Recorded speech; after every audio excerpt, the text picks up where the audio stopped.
Well, I think thank you, Senator McCain. I think it's a disconnection from reality, trying to shape a reality that does not exist. One, can you imagine your good friend Ronald Reagan?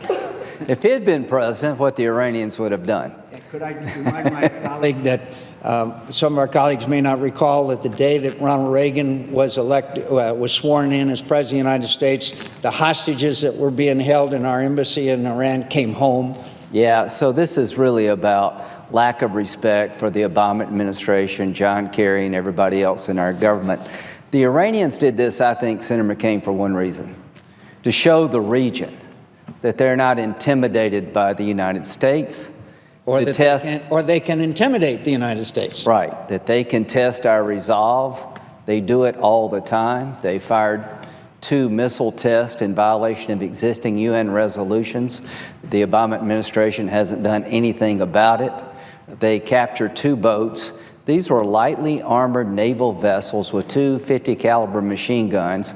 I think one of them became disabled, and they drifted into Iranian waters. The Iranians reacted as if this is some kind of invasion by America. They humiliated these sailors. Instead of standing up for our naval personnel, basically, we thank the Iranians for being so nice to people that they captured at gunpoint in violation of international law. But it goes to a deeper point.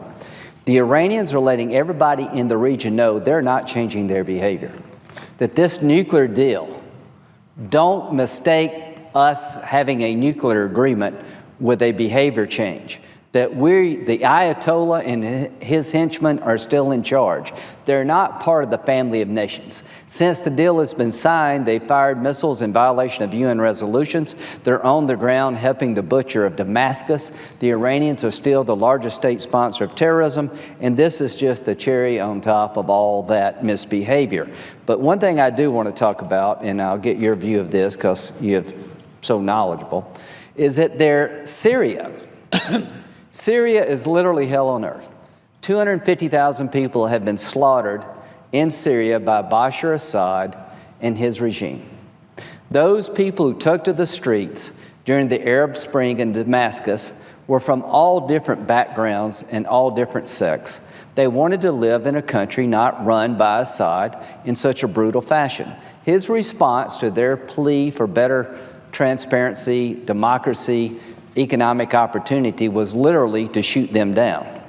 Now we have an all-out war in Syria. The radical Islamic groups have moved into Syria. The Caliphate's headquarters in Syria of ISIL. It has been the biggest misjudgment since Munich by this administration. They had Assad on the ropes 3 years ago, 4 years ago, and they didn't act, and what you see today is a result of a failure to act. But here's what I find astonishing. The Syrian people who are being slaughtered by the thousands are being asked by the United States government to sit down with Assad and negotiate an end to this war. The Russians and the Iranians are all in for Bashar Assad. The people we have trained to replace Assad have been killed by the Russian president. Our president hasn't lifted a finger. And now you got the Secretary of State basically browbeating the Syrian opposition to go to Geneva and enter into peace talks with Bashar Assad, who's in full control of his part of Syria. I just can't believe that we would do this to the Syrian people. The Syrian opposition calls Senator McCain. Now, this says a lot about you, my friend. They were calling Senator McCain to pass on a message. You have been our best friend. We're not going to sit down and talk with Assad until the UN resolutions calling for his removal have been honored. Our government wants a deal in Syria, regardless of the quality of it, to say they stopped the war on their watch. They are now asking the Syrian people basically to kowtow to the man who's killed their families. This deal with Iran is a nightmare for the region. You've given the Iranian Ayatollah a pathway to a bomb, even if he doesn't cheat, a missile to deliver the bomb, and money to pay for it all. And now they want to take this same negotiating team into Syria and lock in place Bashar Assad's regime, who has slaughtered the Syrian people, give the Russians and Iranians a foothold in Damascus through negotiations that they could never have dreamed of a year ago. Senator McCain, what do you think the consequence will be of any peace agreement as long as the Russians and the Iranians are supporting Assad and we're indifferent to the Syrian opposition in terms of their military needs? I think that it's very possible that the Secretary of State will call another gathering in Geneva. After all, this is only the third. He's got another year, maybe. Maybe we'll have Geneva 4 and 5. What leverage do we have over Assad? That's the point. There is no leverage, I say to my colleague. And meanwhile, while the Secretary of State is pressuring the Free Syrian forces and threatening to cut off assistance to them, Russia is escalating their bombing campaign and continuing the slaughter of innocent people. Meanwhile, there's also enclaves around Aleppo and other places where people are literally starving to death. Literally starving to death. There are pictures, my friends, on the internet if you'd like to see it. But what does our Secretary of State do? He calls Lavrov. He calls Lavrov and complains. And Lavrov, of course, it'd be very interesting to know what's going through Mr. Lavrov's mind, but it's very clear that the Secretary of State is the supplicant, and this incredibly weak economy with a brutal dictator in charge is now achieving goals that have been age-old ambitions of the Russians. They're now playing a major role in the Middle East. Can I read to you an exchange, Senator McCain, between this is John Kerry 2 days ago. There will be a ceasefire, Kerry predicted Tuesday in Rome. We expect a ceasefire. We expect adherence to the ceasefire, and we expect full humanitarian access. 2 days later, the Russian bombing hasn't stopped, and thousands of Syrians remain starving. Not only has the Russian bombing continued, Putin sent in advanced fighter jets to do the bombing. Kerry said he was assured by the Russian counterpart, Lavrov, the Russians would stop bombing. When asked, Lavrov said, Russia's strikes will not cease. I don't see why these airstrikes should be stopped. Who is he talking to? The Russians are telling John Kerry to his face, we're going to keep bombing. John Kerry keeps telling the world they're going to stop bombing. In the meantime, Syrians are being slaughtered and starved to death, and we are filling while Syria burns. Well, I'd like to mention one other aspect of this with my colleague, and that is the refugee issue. It has surprised many people in the world to see this flood of literally millions of refugees, not just from from Syria, but Iraq, but even as far away as Afghanistan. Our European friends have treated it as maybe it was like an earthquake or a flood or a natural disaster. It was not a natural disaster. It was a natural occurrence when the situation became so terrible that people believed they couldn't stay and live where they were. And why did that happen? Because we watched the Russians and Bashar Assad and Hezbollah and the Iranian Revolutionary Guard, we watched them commit all that are in Syria. No one can live in Syria today without fear of their very lives unless they happen to be one of Bashar Assad's allies, the Alawites. So we now have this huge immigrant refugee crisis, which sooner or later we're going to have to be involved in some way or another. And it is a result of the failed policies of this president of the United States. This president sat by and watched the chemical weapons used. This president refused to keep a sustaining force in Iraq. This president, when asked by his Secretary of State, his Secretary of Defense, and the head of the CIA to provide a safe zone, turned it down. I still say to my colleague, and I'd be interested in his views, we still could establish a safe zone in Syria where these people could go and we could protect them and they wouldn't have to leave and flood Europe and eventually try to come to the United States of America. That would be the best thing we could do in the short term, and this president refuses to do it. Well, let's get a little closer to the region. John McCain and Lindsey Graham have been saying for 3 years now that if you don't end the war in Syria, which means requiring the Islamic State, ISIL, to be destroyed with a ground component, not by the air alone, that we're going to get hit here at home, that a Paris-style attack is coming our way. This strategy to destroy ISIL will never work. He's trying, President Obama, to pass it on to the next president. We've been begging the president to change his strategy in Iraq and Syria before we get hit here at home. Another casualty of the war in Syria is the neighborhood itself. There are more Syrian children going to primary schools in Lebanon than Lebanese children.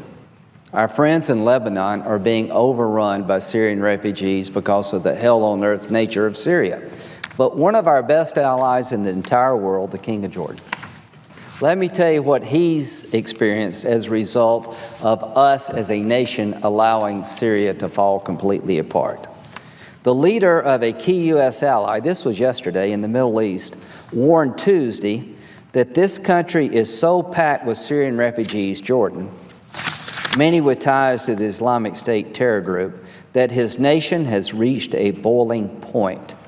Sooner or later, I think the dam is going to burst. The bottom line is, I have been saying this along with Senator McCain for 2 years now, that if you don't end this war in Syria, one of the victims is going to be the Kingdom of Jordan. And the King of Jordan says that our welcoming nature has to come to an end. So here's the lay of the land. Jordan can't take anymore. Lebanon is overrun. The Europeans are pushing back. And you're going to create a process where people in Syria have no place to go unless we help them. They're going to be slaughtered. They're in between ISIL and Assad.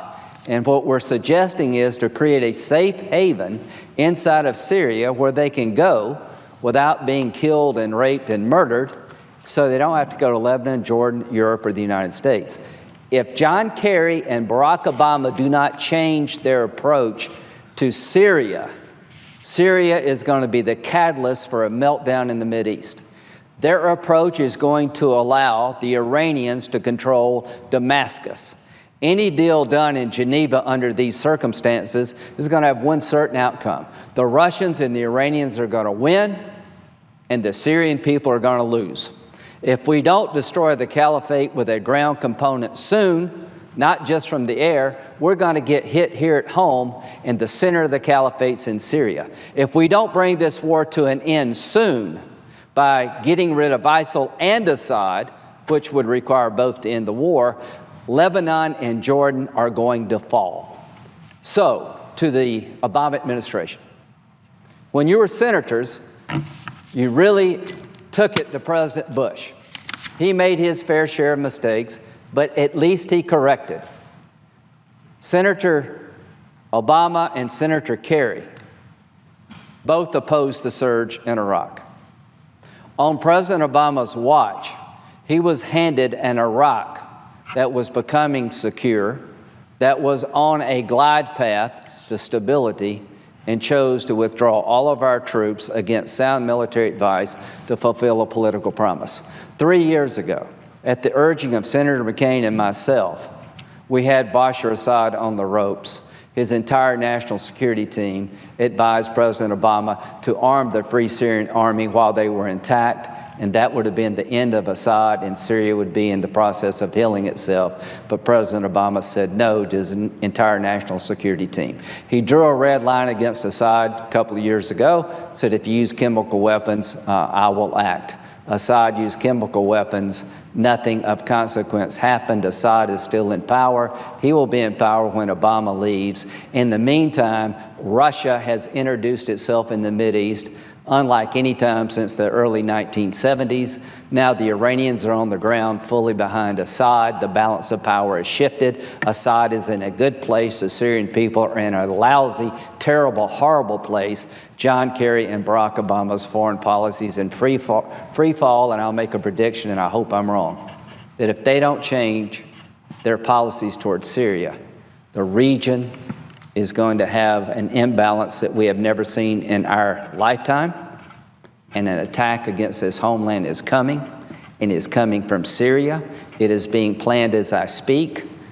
We didn't know exactly what they were trying to do before 9/11, but we were worried that we were going to get attacked by Al-Qaeda.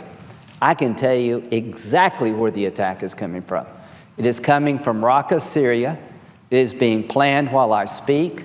And every day the caliphate is allowed to exist is another day of danger and peril for the United States. So if President Obama and John Kerry do not change their policies to destroy the caliphate sooner rather than later, we will be hit here at home. And if we don't get Syria in a better spot soon, Jordan and Lebanon are going to be victims of this war. So, Senator McCain, I just want to end with one thought. Let me just make a couple of additional points, and then we'll yield the floor or go back. Two, these refugees are putting a strain on Europe that may basically lead to the dissolution of the European Union.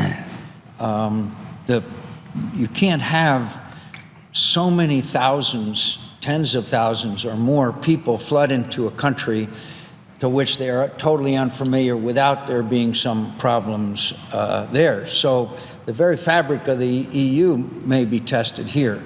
But one of the things I want to mention to my friend is, the apologists for the Obama administration have constantly and persistently pursued a dishonest line of interpretation of history. And that is that after the surge was won, and it is a fact that at great sacrifice, enormous sacrifice, we had Iraq stable. The attacks were down, the militias, the Shiite militias were repressed, the Battle of Fallujah had been won at great cost, and there was a bright future that could lie ahead for Iraq.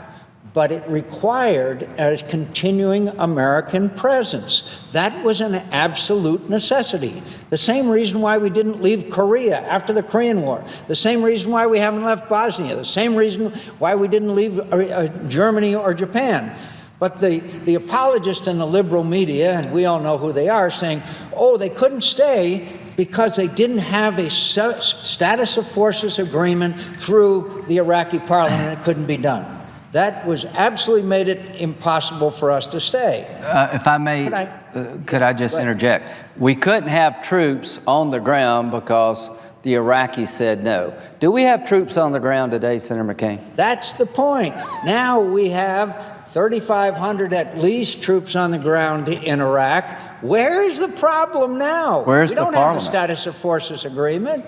We don't have that. Their parliament has not endorsed it. Where are our liberal friends on the other side? Aren't they concerned that there isn't a status of forces agreement? And we continue to incrementally, by the way, a classic example of mission creep, gradually increase our presence more and more. So actually, and I don't use this line very often, but these apologists, particularly in liberal media, the so-called commentators, they are lying. They are lying when they say that we couldn't keep a sustaining force there. We could, and we could have done it without their approval of their parliament, including the fact that we have troops in a number of other countries that their parliaments haven't approved of with a specific status of forces agreement. So it's really aggravating. But the reason why they tell this lie is because if it was really a fact that at great sacrifice that we had stabilized Iraq and it had a bright future at that time, that their calls for a complete withdrawal, the president's announcement, the the last combat soldier has left Iraq. Remember that? Remember one of his underlings said, "We are leaving behind the most stable, prosperous, democratic Iraq in history." That was the statement. I think it was like Blinken or one of those guys.